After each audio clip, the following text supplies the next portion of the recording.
I looked up at Coach. My tongue had suddenly turned into a stone in my mouth. I couldn't breathe. Like I had just finished running ladders. Like I was going to yak up every sunflower seed I'd ever eaten. And if there was ever a sunflower growing in me, it was definitely dying right then. I went to go pick up the uniforms at the sporting goods store, and guess whose photo was taped to the window? I didn't say nothing. I couldn't. Guess, Coach insisted, forcing me to say it. But I just couldn't. He snatched the paper back, ripped it into confetti. That's your uniform, Coach said, holding his hand open so I could see the white confetti. And since you can't wear this, he turned his hand over and let the paper fall to the ground like awkward snowflakes. You can't run, so take your silver shoes and have a seat. Wait, Coach, sit, he shouted, pointing at the wooden bench.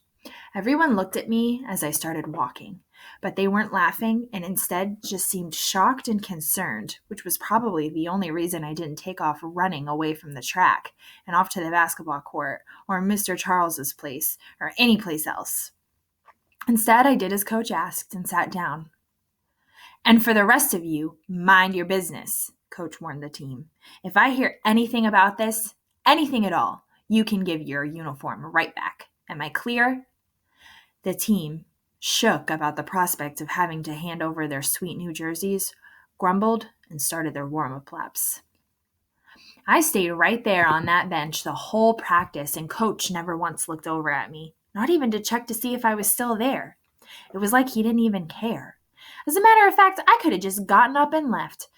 But that seemed like a bad idea, because I felt like if I left now, I could never come back, and my life on the track team would be over. For good. So I just sat it out and hoped for the best. But I didn't know what the best could have been. I was caught. Didn't really think it would happen. And even though I had already told Coach the shoes were a gift from my mom, I still had to tell my mom how I got them at some point, and I'd planned on telling her that Coach got them for me, and then hope and pray that she never thanked him. When I think about it now, that was the stupidest idea ever. Wow. Anyway, the point is I wasn't a thief. I mean, I guess I was, but I wasn't a criminal. I never swiped nothing before. I was just a dude who needed some new shoes to run in. After practice, everybody came over to me, doing the best they could to hold their words in, but sending me all their, "What did you do's?" with their eyes. They each gave me a 5 as they left, and it was like they were giving me my final 5. The one that said, "We don't know what's about to happen to you, but hold your head up." The one just before I'd have to walk the plank. "Let's go," Coach threw at me once everyone had left. His words knocked against my chest like knuckles, a two-piece. Let's go. I grabbed my bag and followed him to the car. As I opened the back door, he spat, "Up there," delivering 2 more to the ribs. He threw everything in the back seat as usual, then opened the passenger side door. I closed the back door and got up front. As we rode through the city, neither of us said a thing. Coach didn't look over at me or nothing. He just bit down on his bottom lip, and occasionally he would shake his head like he was picturing the picture of me in the store over and over again. I thought about trying to explain myself, but what was I going to say? I didn't steal them? Because I did. So I just sat there, my legs becoming wooden with fear. When we pulled up in front of my place, Coach cut the car off and opened his door. "Where are you going?" I asked, because he never got out of the car except for the time he had to ask my mom if I could go to the newbie dinner, but that had been weeks ago. The routine was he pulled up out front, dropped me off, waited for me to get inside, then pulled off. But he never, ever got out of the car. What do you think I'm doing, Ghost? I'm going to tell your mother what you did." "Oh, no." I fumbled at the handle trying to get the door open and scrambled out of the car. "Coach, no, please," I begged. I ran around and got in front of him, holding my hands up as if I was trying to use some kind of magic force to push him back. Oh man, I'm sounding like Sunny, but hey. "Please, please, please," I pleaded, but Coach pushed past me. He was storming toward my house, and there was nothing I could do to stop him. I grabbed his shirt. "Coach!" He spun around. A tattoo I had never noticed before peeked from the now stretched out neckline. Ghost, he said, his eyes closed. I'm only going to tell you this one time. Let me go. His voice was flat, hard, scary. I let his shirt go and put my hands together. Please, Coach, you can't tell my mother. It was like a rerun of the first Coach bailout when he came and picked me up from school, and I said pretty much those exact words. And here I was again asking him not to snitch on me. It's not that I was scared of being punished or getting in trouble with my mom. I was. But that's not why I was begging. I just didn't want to add to the problems. I mean, I'm her only child, the reason she was working so hard, and I went out and did something stupid. But the only reason I did something stupid was because I knew I couldn't ask her for the money. And the reason I couldn't ask her wasn't because she wouldn't have gotten the shoes for me. It's because she would have. She would have done anything to get them. I knew that, and I just didn't want her to have to give up something else, for me to have some stupid shoes. And now, because I stole them, she would be disappointed that I didn't come to her and feel even more guilty. She'd think she was a bad mom on so many levels. But I couldn't just tell Coach all that. I didn't have the time. So I fell to my knees and pressed my hands together. Coach, please, I know I messed up, but please, please, Coach. The words began to break up in my throat. Please. Neighbors outside were looking at me act a fool. Coach noticed them too and knew that this was just not a good look. So he told me to get up and back in the car. Just tell me why, he said after slamming his door. He put his hands on the steering wheel and stared straight ahead. Why, Ghost? What was I supposed to do? My mother don't have no money for running shoes. I couldn't put that on her, I replied. Ask me, Coach said, now laser beaming straight at me. I clenched my jaw as a marble of anger and frustration and fear rolled down my throat. Why didn't you just ask me? Because you ain't my father, I snapped. Why would I expect you to help me? Why would you? I felt like my entire body was shaking. I mean, you got me on the team, and thank you for that. And you bailed me out with my trouble at school, and I thank you for that too, but you're just not... Why do you care so much anyways? What are you talking about, Ghost? I care about all of you. Why do you think I'm out here every day coaching y'all? But I'm different. You know that. You heard my secret. You heard it. That ain't normal, I explained, my voice low, now straining, ripping into its own confetti. And I get teased and laughed at all the time because I live here, and I look like this. You don't live here. You don't look like this. Now stupid tears were welling up in my eyes. You don't know what it's like, Coach. You don't know. Now Coach swallowed something like bitter air, twisting his face up. He turned his whole body toward me and yanked his shirt down so that the neck stretched even lower. You see this tattoo? He asked. It was a dark band diving down into his curly chest hair. It's my Olympic medal. I got a tattoo of it after the man who did this to me. Now Coach curled his top lip up so I could see his chipped tooth. Stole the real one. Coach didn't give me a chance to say nothing. He just bulldozed on. That man was my father. He was an addict, and every time he got high, he got violent. He punched me in the mouth when I was 15 because I asked him to change the channel on the TV. The Olympics were on. 4 years later, after I had worked my butt off to make something of myself, I got my shot to run in the same race I tried to watch when he hit me. And I won. It was the happiest moment of my life, and my mom's, and I think even my dad's.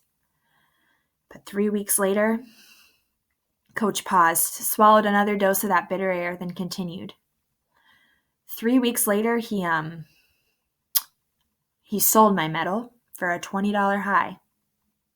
And that was his last high. He overdosed. Right over there on those steps. Coach pointed to a building a few buildings down from mine. Then he started tapping hard on the dashboard. Because that's where we lived. That's where I grew up. So don't tell me what I know and don't know, Ghost. I sat frozen in my seat.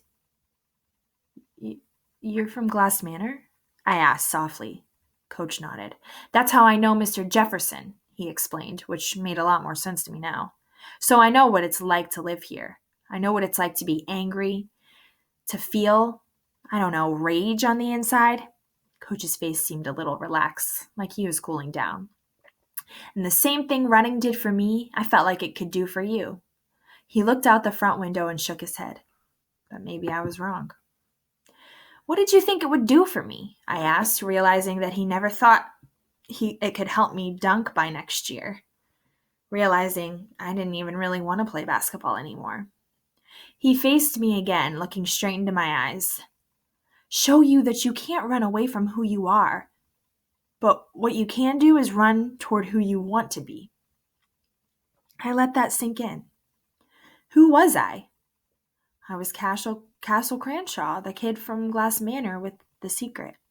The one with a daddy in jail and a mother who worked her butt off for me and cut my hair and bought knockoff shoes and clothes that were big enough for me to grow into.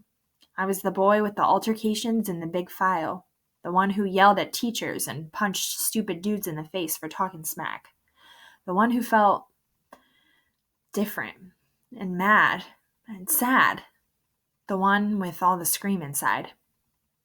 But who did I want to be? Well, that was harder to answer. I wasn't exactly sure yet, but definitely one of the world's greatest. Do you understand? Coach asked, his head cocked to the side. Yeah, I replied sheepishly. Do you really? He was glaring at me hard. I do. Seriously. I wiped my face, sniffled, then added desperately. But please don't tell my mom. Coach sighed. I won't. He paused, then followed with a threat. This time. Thank you, I murmured, so relieved I thought I was going to pass out. But I still had another question burning inside. Well, do I still get to run? Coach glared even harder at me, and I was hoping that somewhere in my face he could see himself and give me another chance. I never wanted to be on no track team before I met him anyway. But now that I had been on one, even if it had only been for a few weeks, I felt like I didn't want to do nothing else. He unclenched his jaw. Yeah, you can run. Then, pointing down at my raggedy regular sneakers, he added, in those. But I can't, I started, but Coach cut me off. You want to run or not? Got it.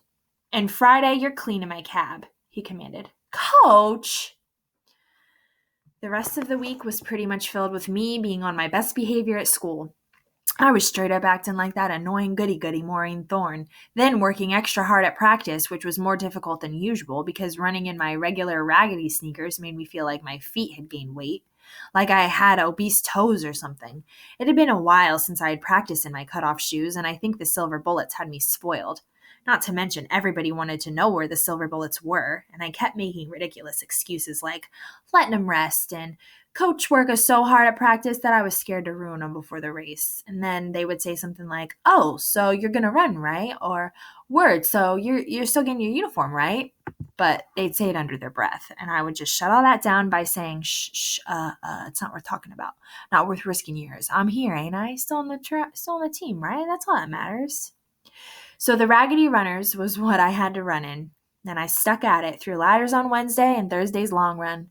I, of course, was now a step behind Lou, who was blazing around the track like it was nothing, doing everything he could to secure his spot as the lead sprinter.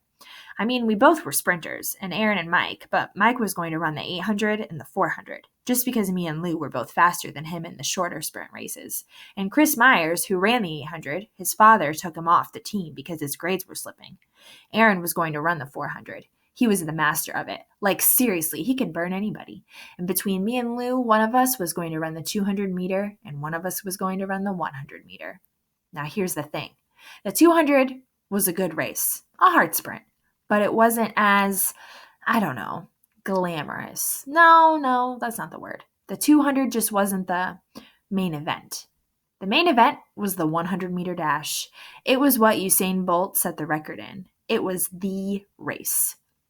Before I got caught and Coach forced me to run in my old sneakers, I had a pretty good chance of snatching that spot from Lou.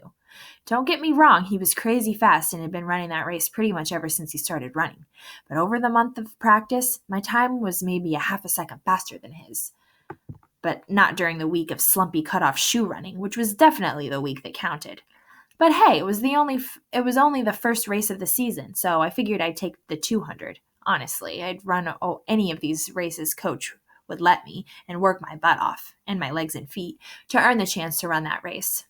Friday, Coach made me do exactly what he said I would have to: clean out his cab. He came over to my house after school and drove around the back of the building where the dumpsters were. Ghost, I'm not gonna lie to you, Coach said, popping the trunk. I don't know what might be in here.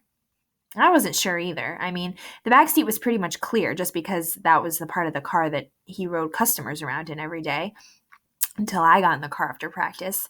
Then he put all the stuff in the front seat in the back, so the trash went from the back to the front, then front to back. Fast food bags, gym bags, paper, shoes, and who knows what else. And then there was the trunk. When he popped it, I looked in there and saw the end of the world. The back seat and the front seat seemed spotless. The trunk was ridiculous. Coach, this is crazy, I said, staring into what looked like the black abyss. I know, he said, flashing an embarrassed smirk. I sure am glad you did this stupid thing and have to clean all this up. And I did. I trashed all the fast food bags and some with french fries and half-eaten burgers still in them. I pulled out all the duffels. I didn't know why Coach needed so many gym bags. Who needs more than one? But there was nothing in them. They were all pretty much empty because all the shoes and stinky shorts and towels took up about half the space of the entire trunk.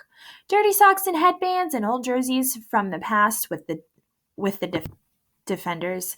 He also had starting blocks, which are big and metal and heavy, shoved in there, and whistles everywhere. I opened up the gym bags and loaded them up with that crud. Then I got to the last one, a yellow and green duffel with the name Otis on it. I unzipped it. Who's Otis? I asked Coach, who was sitting on the hood of the car flipping through the lists of all of our run times.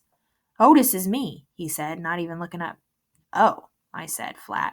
I mean, I knew Coach's last name was Brody, and I figured his first name wasn't Coach. Nobody's name is Coach. Well, that might not be true. My name is Castle, so someone might actually be named Coach somewhere. But not Chip-Tooth Turtleface. I started loading the bag up with a busted pair of cleats and probably would have been better off in the trash when I spied a piece of paper, a crinkled up rectangle, in the corner of the duffel. I pulled it out. It was a picture of a man, tall and slim like Sonny, facial hair only around his mouth, but none on his cheeks. He had his hands resting on a little boy who stood in front of him. The kid was cheesing. The man was looking away, almost like he was calling out for someone. Who's this? I asked, bringing the picture around to the front of the car. Coach took it from me, looked at it like it was his long-lost gold medal. His mouth hung open for a few seconds before he finally answered. This is my father. He tapped the picture with his finger. And that's me, he said about the happy little boy. Where'd you find this? In that bag. Coach pulled the photo closer to his face as if he was studying every detail. Thank you, he said, and right then I got the feeling that being mad at his dad wasn't the only way that he felt about him.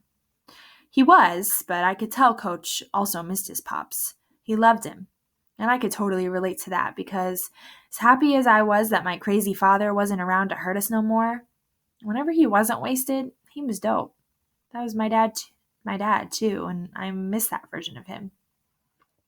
Coach gingerly slipped the photo into his back pocket and then pulled it right back out. Throw those bags in the trunk. I think you're done, Coach said, climbing into the cab. He took the photo and put it in the dash part where the speed numbers are. I tossed all the gym bags full of dirty sports gear in the trunk and slammed it shut. Then I hopped in. Where are we going? You'll see. On the way to the land of you'll see, I teased Coach about the name Otis. Seriously, Otis is the name of old men who smell like cinnamon and barbecue sauce. Shut up, Ghost, Coach said, laughing. I mean, Otis is the name you give short, fat dogs, not people. Oh, so I'm a dog now? No, I didn't mean it like that. Well, how did you mean it? I just meant Otis is a great-great-great-grandpa's name. I paused, struck by another thought. Are you a mechanic? Because if you're a mechanic, then it's okay. Coach pulled over on the side of the road. You want to get out? I zipped it, and my mouth stayed zipped until we pulled right up in front of, wait for it, Everything Sports. I looked out the window and into the store, and Tia was there, leaning against the counter, checking her cell phone. She could be doing some high kicks or some jumping jacks, but no, she was texting. Not an athlete. Do I need to tell you what we're doing here? Coach asked. And the truth is, he didn't. I knew why we had to come, why I had to come. But it didn't feel good, that's for sure. As a matter of fact, it felt pretty whack. I looked Coach in his eye and shook my head before exhaling a heavy, guilty breath. You ready? He said. Yeah, I'm ready. Coach walked in and I trailed behind him with my head down, nervous and stupid feeling. Welcome to Everything Sports. Tia stopped mid-greeting when she saw me. Oh, it's you. Yes, it's him, Coach said, his car keys clinking as he set them on the counter.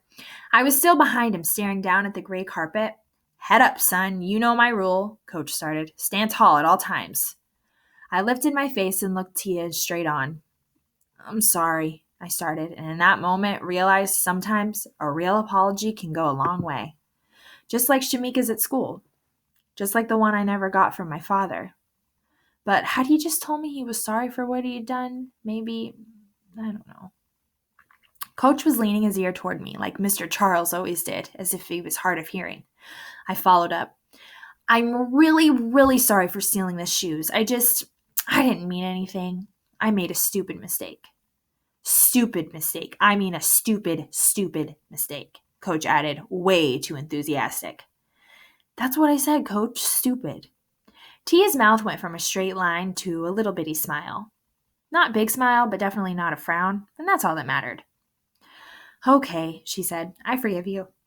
Coach then handed over his credit card, and as Tia swiped it to pay for the shoes, Coach threw his arm around my neck and put me in a tight headlock and whispered in my ear, If you ever do this again, I promise I'll make room for you in the trunk. I looked at him in his face, in his eyes. Not a flinch. Just that big chip-tooth smile and a scary wink. Yikes.